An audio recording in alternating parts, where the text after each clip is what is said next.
애굽의 총리가 되었다는 이 요셉. 요셉에게 있어서 가족들이 있다는 이야기를 들은 이 바로와 신하들, 이 사람들이 함께 축하하고 요셉을 기뻐합니다. 하나님께서 이 바로와 신하들의 마음을 발짝 열어줬기 때문에 그렇습니다. 바로는 요셉에게 아버지와 가족들을 다 애굽으로 모셔오라고 초청까지 하게 됩니다. 그러면서 애굽 땅에 좋은 것이 다 너희 것이다, 이렇게까지 이야기를 합니다. 애굽의 가장 좋은 곳간을 이 요셉의 가족들에게 다 열어줬습니다. 바로의 마음이 열리니까 그 애굽의 가장 좋은 곳간이 열려버리는 것입니다. 바로가 요셉의 가족들을 초대한다는 일은 예상하지 못했던 일입니다. 그 예상하지 못했던 일을 하나님은 준비하고 계셨습니다.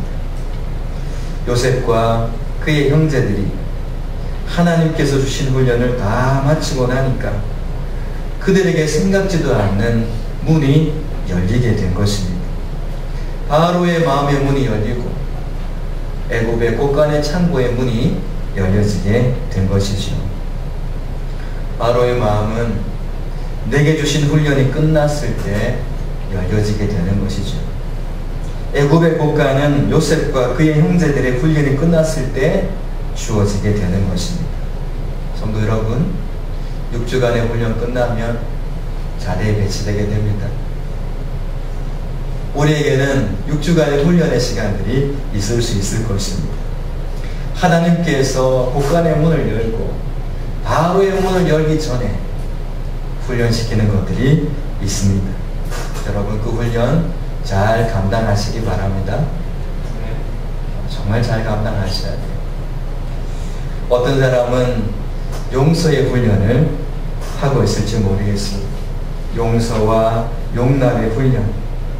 또 어떤 성도는 참고 기다려야 되는 인내의 훈련을 하고 있을지도 모르겠습니다. 희생하고 싶지 않은데 내가 그 일에 대해서 희생해야 되고 또 내가 섬김의 자리로 가야 되는 그런 훈련을 하는 사람들도 있을 것입니다. 야곱이 마치 베냐민을 포기해야 되고 요셉을 포기했던 것처럼 내가 가장 사랑하는 그것을 포기하고 내려놓아야 되는 그런 훈련을 하는 사람들도 있을 것입니다. 베냐민의 목숨 대신 내 목숨을 쓰세요. 내가 책임져야 됩니다. 베냐민 책임져야 돼요. 내 목숨 걸고라도 책임져야 돼요. 라고 이야기하는 것처럼 그런 책임에 대한 훈련을 하는 분들도 계실 것입니다. 어떤 분은 저는요 종합세트예요. 종합세트예요. 이런 분들도 계실 것입니다. 하지만 지금 요셉을 통해서 우리에게 전해주고 계시는 메시지는 그 훈련들은 다 하나님의 주권 속에 있는데 거기에 걸맞는 훈련이 다 끝나는 그날 하나님께서는 이 바로의 마음의 문을 열고 애굽의 창고의 문을 여셨다라는 것입니다. 야곱에게는 요셉이 아직 안 죽고 살아서 애굽의 총리가 되었다는 소식을 듣게 되는 그런 축복까지 누리게 됩니다. 성도 여러분, 우리에게 주어진 훈련들이 무엇입니까? 여러분들이 지금 당면하고 있는 그런 훈련들은 어떤 것인가요? 부디 잘 감당하시기 바랍니다. 여러분들의 가정이 감당해야 되는 훈련들이 있을 것입니다. 뿐만 아니라 우리 교회가 감당해야 되는 그런 훈련들도 있습니다. 그 모든 것들을 잘 감내하게 되면 다 통과한 마지막 날 하나님께서는 우리에게 크시는 품총으로 임하여 주실 것입니다. 저는 몇 주 전부터 그것을 계속 기대하고 있습니다.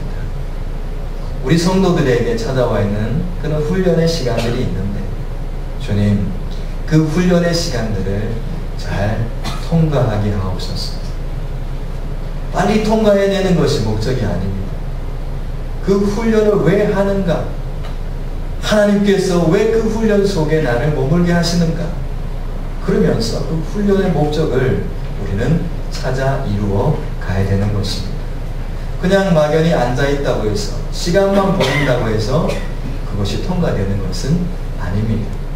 육주 훈련 중에 어떤 사람들은 유급이라는 것도 있더라고요.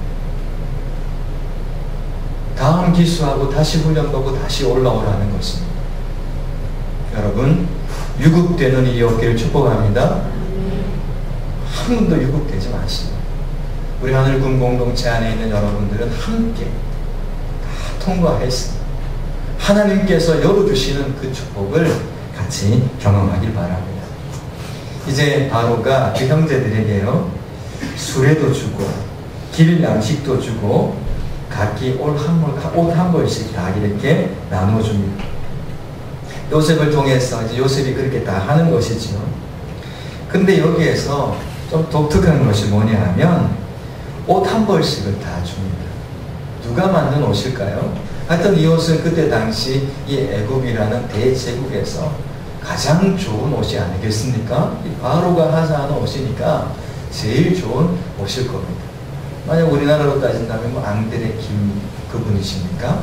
그분이 만든 좋은 옷, 그죠? 가장 유명한 사람이 만든 그 좋은 옷을 그 형제들에게 각각 나누어주는 그 장면이 기록되어 있습니다.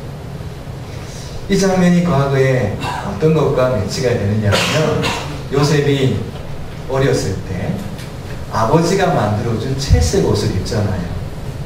근데 지금 나눠주는 이 옷은 요셉이 그때 입었던 채색 옷과는 비교할 수 없는 좋은 옷들이잖아요. 그 옷들을 이렇게 나눠줍니다. 나눠주면서 요셉이 하는 이야기가 뭐냐 하면 형제들 간에 이제는 시비하거나 다투지 마세요. 이렇게 하면서 권면합니다. 어쩌면 요셉이 이 옷을 나누면서 과거에 자신만 입었던 그 채색 옷이 좀 미안한 마음이 들었을지도 모르겠습니다. 하지만 더 좋은 옷을 나누는 그 마음을 가지면서 요셉은 또한 너무 행복했을 것입니다. 과거에는 형제들이 요셉이 입는 그 옷 때문에 다투었던 그런 형제들이었는데 이제는 그것 때문에 더 이상 다투지 말라는 그런 이야기를 하는 것이죠. 그러면서 막내 베냐민에게는 은 300과 함께 옷을 5벌이나 이렇게 줘요. 차별한 거죠. 차등을 든 것입니다. 과거의 형들 같으면 난리 났을 것입니다.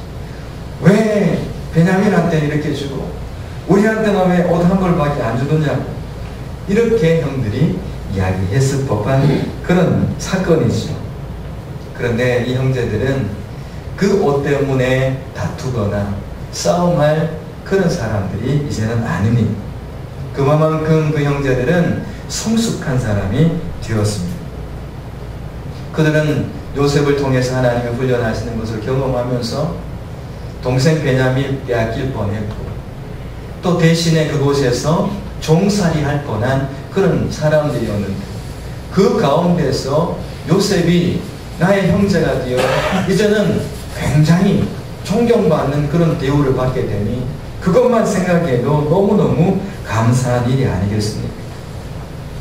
그것만 생각해도 옷 몇 벌 때문에 싸움할 정도는 아니지 않겠습니까? 요셉이 그들을 만나 과거의 잘못을 따지면서 벌을 내리는가 자신들을 용서하지 않고 그냥 어떤 감옥에 이렇게 넣어버릴 수도 있는데 오히려 요셉이 그 형들을 품어주고 귀한 옷까지 넉넉함으로 채워주고 있으니까 얼마나 감사하겠느냐라는 겁니다. 그 은혜를 생각하니까 옷 몇 벌 덜 받고 더 받고가 문제가 아니라는 것이죠. 성도 여러분, 큰 은혜를 경험한 사람들은요 사소한 것에 목숨 걸지 않습니다. 그런데 큰 은혜 받지 못하게 되면 사소한 것에 목숨을 걸며 살아가는 것이죠. 성도 여러분, 우리는 이미 하나님께로부터 엄청난 은혜를 받은 사람들입니다. 지옥문이 나를 향해서 기다리고 있던 내 팔자였는데 예수님을 통해서 천국문으로 들어가는 하나님의 자녀가 되는 은혜를 받았습니다. 이 큰 은혜를 받은 하나님의 사람들은 작은 세상의 일들에 시시비비를 하지 않는 것이죠. 그런 것 때문에 내게 주어진 큰 은혜의 감사를 잃어버리지 않는다는 것입니다. 성도 여러분, 사소한 일이 생각날 때마다, 사소한 일들이 내 삶의 장벽이 될 때마다 기억하십시오. 더 큰 은혜를 기억하시기 바랍니다. 하나님께서 내게 베푸신 더 크신 은혜를 기억하시기 바랍니다. 그러면 내게 지금 찾아와 있는 이런 일들은 아무것도 아닌 것이 될 것입니다. 이제 형제들이 곡식을 싣고 바로가 제공한 그 수레에다가 곡식을 잔뜩 싣고 애굽으로 내려올 때 사용될 곡식까지 그곳에 다 싣고 이제 고향 가나안으로 가게 됩니다. 그곳에서 아버지 야곱을 만나게 되지요. 아버지한테 이야기합니다. 아버지, 애굽에 갔더니 요셉이 살아있었디다. 요셉이 안 죽고 살아있었어요. 그리고 그 요셉이요, 총리가 되었어요. 애굽의 총리가 되었어요. 바로의 아버지가 되어 있었습니다. 그 이야기를 합니다. 여러분, 이것이 믿어지겠습니까? 이 이야기했을 때 야곱의 반응이 재밌게 표현되어 있습니다. 그 말을 믿지 못하고 어리둥절했던 이렇게 표현하고 있습니다. 도대체 얘네들이 무슨 말을 하는 거야? 이 아이들이 도대체 무슨 말을 하느냐? 믿지를 못하는 겁니다. 여러분, 하나님의 훈련이 다 끝나고 나니까 믿지 못할 일들이 생겨나게 되는 것입니다. 어떻게 믿지 못할 일이? 어리둥절해. 그 말이 믿어지지 않을 만큼의 열린 문의 은혜를 경험하게 되는 것이죠. 성도 여러분, 이것은 사실입니다. 이 야곱은 그 자녀들의 이야기가 믿어지지 않을 정도로. 근데 나중에 수레를 보고 그것을 믿게 됩니다. 지난주에 말씀드렸던 것처럼 이 수레는 그때 당시에 애굽에만 있었던 것이죠. 이건 분명히 애굽에서 온 것을 알게 된 것입니다. 누가 보냈는가? 아무나 보낼 수 있는 수레가 아니라는 것을 야곱이 알게 된 것입니다. 아, 진짜 국빈 대우를 이 야곱이 지금 받고 있는 것입니다. 야곱의 기쁨이 충만했을 것 같아요. 여러분, 남의 일이라고 별로 안 기뻐하시는데 이게 내 일이라고 한번 생각해 보세요. 잃어버린 아들 살아있다 그러지. 왔는데 수레가 와있지. 바로가 초청한 초청장에 와있지요. 곡식이 풍성하게 와있지요. 이걸 보면서 얼마나 기뻤겠습니까? 그런데 이 야곱의 기쁨은요, 많은 곡식, 국빈 대우 받는 그 수레, 바로의 초청, 바로가 와서 마음껏 애굽 땅 가져가라는 미래가 보장된 것, 그것보다도 이 야곱을 더 기쁘게 만든 것은 아들 요셉이 살아있다는 것입니다. 죽었다고 생각했던 그 아들 요셉이 살았던 것이죠. 요셉에 대한 마음을 이미 정리했던 것 아니겠습니까? 그런데 그 요셉이 살아있다는 것, 그것은 그 어떤 것보다도 요셉에게 더 큰 기쁨을 줄 수 없었습니다. 그것이 가장 큰 요셉에게, 야곱에겐 기쁨이었습니다. 성도 여러분, 살아있다는 것은 기쁨입니다. 자녀들 여러분, 살아 계십시오? 자녀들이 살아있다는 것은 부모님의 기쁨이에요. OECD 국가 가운데 우리나라가 자살률이 가장 높다고 합니다. 이 이야기 듣는 여러분들 중에 혹시 한 번쯤 생각해 보지 않으셨습니까? 오늘 혹시 그 생각하고 오신 분 안 계십니까? 여러분, 내가 살아있다는 것으로 누군가에겐 기쁨이 되고 있다는 것 기억하셔야 됩니다. 내 같은 이렇게 무능한 인생, 아무도 인정해주지 않은 인생 같은데 살았어 뭐하나 생각하며 삶을 끝내지 마시기 바랍니다. 살아내셔야 합니다. 여러분들이 살아내심으로 해서 누군가는 기뻐하는 것입니다. 누군가에게는 기쁨이 되고 있다는 것을 여러분 절대 잊지 마시기 바랍니다. 부모님들이 살아 계신다는 것은 자녀들에게는 엄청난 기쁨이라는 것입니다. 살아 계셔 주셔서 감사합니다. 살아있다는 것은 기쁨입니다. 내가 생존해 있다는 것은 오늘 누군가에게는 기쁨이 되고 있다는 것입니다. 하나님께서는 우리가 살아있는 것이 너무너무 좋으세요. 그래서 어느 정도 기뻐하시느냐 하면 그가 너로 말미암아 기쁨을 이기지 못하시며 너를 잠잠히 사랑하시며 너로 말미암아 즐거이 부르며 기뻐하시리라. 우리를 보면서 우리를 부르면서 너무너무 기뻐하시는 겁니다. 즐거이 부르며 기뻐하시는 것입니다. 너로 말미암아 기쁨을 이기지 못합니다. 하나님께서 우리를 얼마나 소중히 여기셨으면 내가 그냥 살아있는 것, 이렇게 예배의 자리로 오는 것, 이것만으로도 너무너무 기뻐하시고 좋아하신다는 것입니다. 하나님께서는 이렇게 하나님의 백성들이 돌이켜 하나님께로 나올 때 기뻐하시고 거기에 또 복을 주신다 말씀하셨습니다. 신명기 30장에는 그렇게 말씀하셨습니다. 내가 내 하나님 여호와의 말씀을 청종하여 이 율법책에 기록된 그의 명령과 규례를 지키고 내 마음을 다하며 뜻을 다하여 여호와 내 하나님께 돌아오면 내 하나님 여호와께서 내 손으로 하는 모든 일과 내 몸의 소생과 내 가축의 새끼와 내 토지 소산을 많게 하시고 내게 복을 주시되 곧 여호와께서 내 조상들을 기뻐하신 것과 같이 너를 다시 기뻐하사 내게 복을 주시리라. 아멘. 여러분이 이 이야기를 다른 사람의 이야기로 흘려보내지 마시기 바랍니다. 우리가 마음을 돌이켜 하나님께로 돌아가면 하나님께서는 그를 기뻐하며 그의 손으로 하는 모든 일들 속에 그들의 후손들 가운데 행하는 그 모든 사업 가운데 축복하신다 말씀하셨습니다. 바로의 마음의 문을 연 것이 요셉입니까? 창고, 애굽의 그 창고의 곳간을 연 것이 요셉의 노력이었습니까? 바로 찾아가서 사장했기 때문입니까? 아닙니다.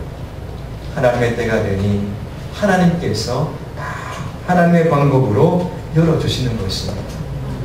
사업 잘하는 방법은 뭐겠습니까? 하나님을 찾아가는 것입니다. 하나님께로 돌아가는 것입니다. 아버지께로 돌아가면 하나님께서 내 손으로 하는 모든 일에 축복하신다 말씀하셨습니다. 탕자가 아버지께 돌아갔을 때 아버지는 잔치를 다 베풀어 주셨습니다. 동네 사람 불러다가 자랑했지요. 그 말씀 한번 읽어 드릴 테니까 잘 들어보시면서 내가 어떻게 살아가야 될까를 한번 생각해 보시면 좋겠습니다. 아버지는 종들에게 이르되 제일 좋은 옷을 내어다가 입히고 손에 가락지를 끼우고 발에 신을 신기라. 그리고 살찐 송아지를 끌어다가 잡으라. 우리가 먹고 즐기자. 이 내 아들은 죽었다가 다시 살아났으며 내가 잃었다가 다시 얻었노라 하니 그들이 즐거워하더라. 이 내 동생은 죽었다가 살아났으며 내가 잃었다가 얻었기로 우리가 즐거워하고 기뻐하는 것이 마땅하다. 이렇게 말씀하셨습니다. 아버지 유산 가져가서 다 털어먹은 아들이 거지 행색을 하고 아버지한테 오는 것입니다. 오지도 못하고 바깥에 서성이고 있는 것을 아버지가 먼저 발견하고 쫓아간 것이죠. 그런 아들을 아버지가 데려다 놓고 동네 사람들 다 불러다가 잔치를 베풉니다. 생각해 보십시오. 동네 사람들 몰랐을까요? 그 아들이 나갈 때 아버지 유산 들고 나갔다는 것 몰랐겠습니까? 손가락질 받아야 되는 그 아들이었습니다. 그런데 그런 아들 왔다고 성공한 아들로 온 것도 아니고 다 말아먹고 거지 행색하고 돌아온 그 아들을 보고 아버지는 그냥 끌어안고 동네 사람들 모아놓고 우리 아들 돌아왔다, 우리 아들 돌아왔다. 잔치 밖에 불고 있는 것입니다. 아버지에게는 그 아들의 성공이 보이지 않았습니다. 그 아들의 실패가 보이지 않았습니다. 아버지에게 보였던 것은 사랑하는 둘째 아들이었습니다. 아버지의 눈에는 그 아들만 보였던 것입니다. 성도 여러분, 때로는 우리의 삶이요, 우리의 심령이 무너져서 거짓처럼 보일 때가 있습니다. 내 심령, 내 생활을 바라보니 거짓보다 더한 것, 때로는 내 환경을 바라보니 그럴 때가 있습니다. 그래서 아버지께 돌아갈 용기가 감이 나지 않을 때가 있습니다. 돌아간다는 것은 염치 없는 일이죠. 하지만 아버지는 돌아오는 그를 기꺼이 받아주신다는 것입니다. 진심으로 그를 받아주시고 전심으로 그를 안아주시는 분이 우리 아버지 하나님이십니다. 세상 사람들은 손가락질 할지 모르겠지만 아버지 하나님은 그를 품고 안고 세상을 향해서 손가락질을 하는 그들을 향해서 오히려 내 아들이라고 선포하시는 것이 우리의 아버지 하나님이십니다. 아버지는 아들이 돌아온 것만으로 그 자체만으로 기뻐했습니다. 세상에 그 누구도 나를 바라보며 기뻐하지 않는다 할지라도 하나님은 이 시간 나를 바라보시며 기뻐하고 계시는 분이십니다. 아들이 죽었다면 어떻게 되었을까? 그 아버지의 슬픔은 상상할 수 없습니다. 우리가 아버지께 이렇게 살아 예배할 수 있다는 것은 탕자가 마치 돌아가 아버지의 기쁨이 된 것처럼 아버지 하나님의 기쁨이 된다는 것을 잊지 마시기 바랍니다. 성도 여러분, 여러분들은 하나님의 기쁨이십니다. 하나님의 기쁨이 바로 여러분들이십니다. 세상이 뭐라 말해도 하나님은 여러분들을 기뻐하십니다. 야곱에게 있어서 요셉이라는 사람은 이미 죽은 자였습니다. 요셉은 이미 이 야곱 아버지의 마음속에는 이미 끝나 있는 인생이죠. 정리된 사건입니다. 그런데 이 아버지 야곱은 마음으로 삶으로 정리를 했지만 더 이상 돌이킬 수 없는 문제라고 포기했지만 하나님께서는 보이지 않는 손길로 이 요셉을 이끌어 가셨습니다. 어떤 일들은 내 손을 떠나서 이제 나는 끝났다 라고 말하는 것들도 있을 것입니다. 하지만 하나님께서는 그 요셉을 끝내지 않으셨습니다. 그 일 끝나버린 일인 줄 알았는데 끝난 것이 아니었습니다. 요셉의 삶을 보면 그것을 알 수 있죠. 요셉이 노예로 달려갔을 때 이미 요셉은 끝났습니다. 가서 노예가 되었을 때 이미 끝나버렸지 않습니까? 감옥에 들어가 죄수가 되었을 때는 완전히 끝장난 인생이 되어버렸습니다. 그런데 하나님은 살리셨습니다. 요셉은 그 감옥 다 끝나버리고 정말 스스로가 끝내버릴 수밖에 없는 그런 환경 속에서도 스스로를 끝내지 않았습니다. 끝까지 살아냈던 것입니다. 결국 그의 마음을 지켰던 것은 환경이 아니라 하나님께서 그의 마음을 지켜주셨던 것이죠. 포기할 수밖에 없는 그런 환경 속에 있었지만 요셉의 그 마음을 끊어버리지 않도록 생존해내게 했던 것은 하나님의 손길이었습니다.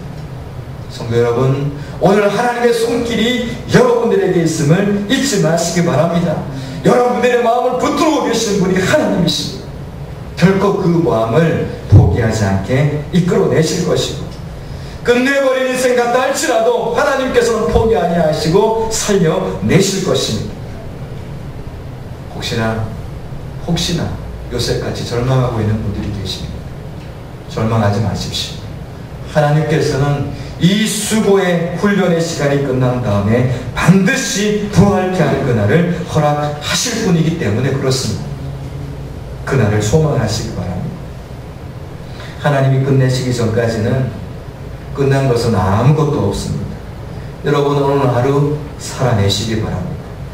오늘 하루 살아내시기 바라요. 오늘 하루 살아내시기 바랍니다. 하나님께서 약속하신 그 약속을 이룰 때까지 여러분 하나님에 대한 소망을 잃지 아니하고 하나님 앞에 엎드시기 바랍니다.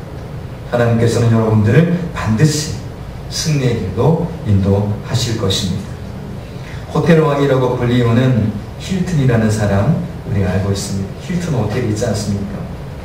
그는 벨보이로 시작했습니다. 근데 나중에 사업 수완이 좋아가지고 호텔을 인수하는 그런 경영자가 됩니다. 그런데 미국에 1929년에 대공황이 오게 되죠. 대공황이 오면서 이 호텔 업계도 공황을 경험하게 됩니다. 다 말아먹고 다 빚을 지게 됩니다. 그리고 천문학적인 빚더미 위에 그 힐튼이 올라앉게 되죠. 환경을 어디를 바라봐도 소망적인 구석이 한 군데도 없었어요. 다 빚쟁이들이었고요. 다 빚 달라고 하는 사람들밖에는 없었습니다. 하지만 힐튼은 한 가지 포기하지 않는 것이 있습니다. 그것은 새벽마다 제일 먼저 교회로 가서 그가 엎드려 하나님께 구하는 것입니다. 하나님, 이 악몽 같은 위기를 이겨내게 해주옵소서. 내 힘으로는 이길 수 없으니 하나님께서 힘주셔서 이겨낼 수 있도록 그는 간절히 하나님 앞에 기도하기 시작합니다. 통로는 그것밖에 없었습니다. 그런데 하나님께서 응답하지 않으셨습니다. 1년이 지나고 2년이 지나고 하나님의 응답은 없습니다. 그런데 3년이 지나갈 때쯤에 그에게 어떤 사람들이 찾아와서는 그에게 3만 달러를 이렇게 전달을 합니다. 이 힐튼을 아는 사람들이, 지인들이 모여서 저 사람 한번 제기했으면 좋겠다. 그런 마음을 갖고는 3만 불을 준비한 거죠. 힐튼은 기도하는 것 뿐이었는데 하나님은 사람들의 마음을 손대기 시작하셨고 그가 알고 있는 사람들과 함께 연합해서 3만 불을 준비하게 하십니다. 힐튼은 그 3만 불을 가지고 회생하게 되죠. 그리고 호텔업을 하면서 자신의 꿈꾸던 호텔이 있었는데 그 호텔까지 나중에는 다 인수하게 됩니다. 힐튼은 그 모든 일들 위에 하나님의 손길이 보이지 않지만 함께하고 계신다는 것을 절대 믿음을 가지고 믿었던 사람입니다. 하나님은 지금도 살아계십니다, 여러분. 힐튼은 깨달았죠. 자신의 그 꿈을 이루어간 것은 자신의 능력이 아니라는 것. 자신이 벨보이 하다가 수완이 좋아 호텔 몇 개 인수하는 것. 그것이 진정한 성공이 아니었다는 것. 그리고 빚더미 위에 앉아 그 모든 것들을 청산하고 제기할 수 있었던 그 모든 능력은 하나님의 공급하심이었다는 것을 그가 깨닫게 됩니다. 그리고 그에게 주어진 그 모든 재화를 가지고 그는 구제사업을 하고 그 재물의 정직이가 되는 삶을 살아가게 됩니다. 성도 여러분, 힐튼이나 우리나 별반 다른 것이 없는 것 같습니다. 뭐까지 실패하고 절망하는데 단 하나 차이가 있다면 주님께 창을 열고 주님 앞에 엎드리느냐, 그렇지 않고 낙심하느냐, 그런 차이밖에는 없는 것 같습니다. 이 야곱이 나중에 27절 말씀에 보니까 이 요셉에 대한 소식을 듣고 기운이 소생하게 됩니다. 기운이 소생하게 돼요. 힘이 막 샘솟듯 생겨나게 되는 것입니다. 성도 여러분, 여러분들에게 이 기쁜 소식이 있어서 실망하고 절망하는 생활 속에 여러분들의 힘을 막 솟게 만드는, 기운을 솟생케 하는 그런 은혜가 풍성하길 축복합니다. 네. 보너스로 하나만 더 전해드리겠습니다. 중요하기 때문에 이건 꼭 이야기해야 돼요. 28절 말씀이에요. 28절 말씀 우리 같이 한번 읽어보실까요? 28절 시작. 이스라엘이 이르되 내가 죽기 전에 가서 그를 보리라 합니다. 아멘.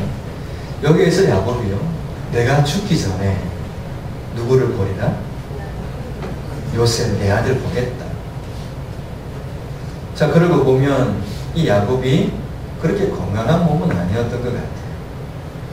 그런데 이렇게 살다가 이제 가뭄에 아들들이 가져오는 곡식 먹고 살다가 이제 죽어야지, 이것이 야곱의 마지막 남은 소원이었을지도 모르겠습니다. 이렇게 내 인생이 이제 끝나는가 보다, 이것이 야곱의 남아있는 인생이었겠죠. 그런데 그에게 아들 요셉에 대한 이야기가 들려옵니다. 그것은 그의 삶의 방향을 바꾸며 삶의 활력을 불어넣으면서 그가 생각하지 못한 또 다른 꿈을 꾸게 하는 통로가 되었습니다. 내 인생이 이렇게 끝나는 건 아니구나. 하나님께서 약속하신 그 약속이 이루어지는구나. 하나님께서 이루어 가시는구나. 우리 아들들 12명을 통해서 하나님이 약속하셨던 그 약속을 이루어 가시는구나. 이 늙어 빠진 나를 통해서도 하나님께서 이제는 이루어 가시는구나. 그것을 나를 통해 보게 하시는구나. 야곱은 너무나 기뻤어. 그냥 시골 구석에서, 촌구석에서 그냥 이름 없이 떠나가 있는 인생인 줄 알았는데 하나님께서는 그에게 미래에 대한 비전을 허락해 주신 것입니다. 여러분, 훈련의 끝에 주어지는 축복입니다. 훈련의 끝에 주어지는 축복. 야곱은 가족들과 함께 이제 다음 주에는 내려가지 않습니까? 다음 주 메시지가 그런데 내려가요. 미래를 향해서, 하나님의 꿈을 향해서 가자, 이제 우리 함께 가자. 애굽으로 가는 게 절망이 아니라 모든 가족들을 이끌어가는 이 야곱의 마음엔 얼마나 기쁨이 넘치겠습니까? 여러분, 나이를 탓하지 마시고 환경을 탓하지 마시기 바랍니다. 우리의 훈련이 끝나는 것, 하나님께서는 내 마음에 샘솟듯한 내 몸에 생기를 불어넣으셔서 새로운 하나님의 꿈을 향해서 달려갈 수 있는 사람들로 우리를 만들어 가신다는 것입니다. 미래는 이런 사람들의 것입니다. 이제 여러분들이 새로운 요셉이 되시고 새로운 야곱들이 되시길 바랍니다. 그리고 함께 미래를 꿈꾸며 하나님의 뜻을 이루어가는, 그래서 우리 인생에 또 한국 역사에, 세계 역사에 큰 족적을 남기는 그런 위대한 하나님의 사람들이 되시기를 주님의 이름으로 축복합니다. 하나님 아버지 감사합니다.